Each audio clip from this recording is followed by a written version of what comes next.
Bismillahirrahmanirrahim. Assalamualaikum warahmatullahi wabarakatuh. Alhamdulillah, salatu wassalamu ala rasulillah, wa asyhadu an la ilaha illallah wa la syarika lah, wa anna Muhammadan abduhu wa rasuluh.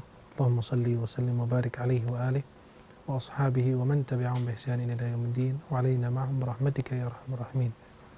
Pemirsa umat TV yang dimuliakan Allah Subhanahu wa taala, kali ini pembahasan kita tentang al-hadits ats-tsamin. Hadis ke-8.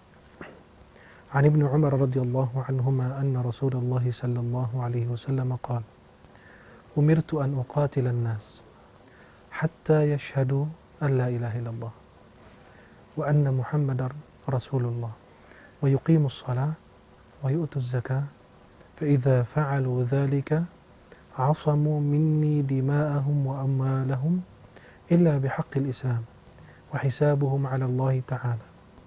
رواه البخاري ومسلم.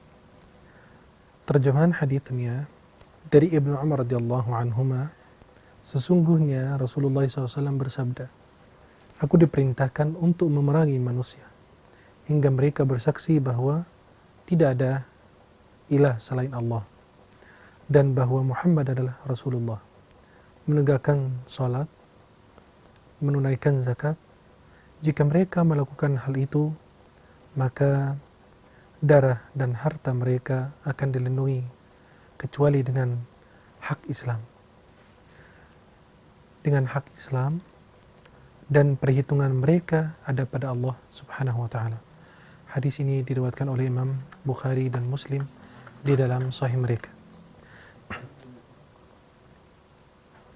Hadis ini secara praktis dialami pada zaman Khalifah Abu Bakar Siddiq radhiyallahu anhu, karena sejumlah rakyatnya ada yang kembali kafir. Maka Abu Bakar bertekad atau berniat untuk memerangi mereka, lalu beliau melakukannya. Termasuk di antara mereka yang menolak membayar zakat.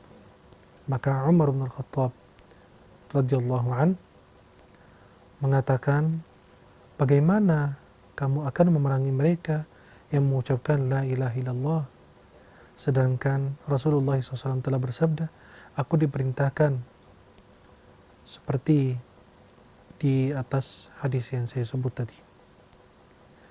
Maka berkatalah Abu Bakar Siddiq radhiyallahu anhu, sesungguhnya zakat adalah haknya harta. Hingga akhirnya Umar menerima dan ikut bersamanya memerangi mereka yang mengingkari zakat pada waktu itu. Hadis ini memberi maklumat perperangan kepada mereka yang berlaku musyrik hingga mereka masuk Islam. Kalau mereka tidak ingin masuk Islam, maka mereka harus membayar jizyah. Jizyah yang mereka bayar adalah hal yang diganti dengan mereka tidak masuk Islam, silakan, tapi mereka tidak harus membayar jizyah tersebut.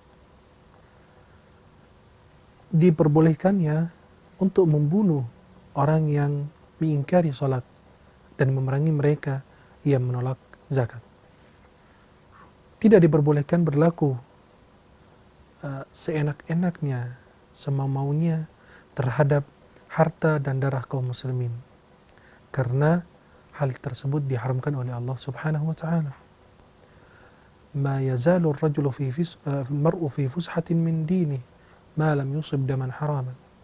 Orang itu akan diberikan keluasan oleh Allah Subhanahu wa taala selama dia tidak menumpahkan darah orang-orang yang diharamkan Allah Subhanahu wa taala atau membunuh orang lain dengan sengaja atau tanpa hak. Pemirsa umat TV yang dimuliakan Allah Subhanahu wa taala, diperbolehkannya hukuman mati bagi setiap muslim jika dia melakukan perbuatan yang menuntut dijatuhkannya hukuman tersebut. Berzina bagi orang yang sudah menikah, yang kita sebut namanya muhsan, dan membunuh orang yang membunuh orang lain dengan sengaja dan meninggalkan agama dan jamaahnya. Dalam hadis ini terdapat jawaban bagi kelompok Murji'ah yang mengira bahwa iman tidak membutuhkan amal perbuatan. Hadis ini juga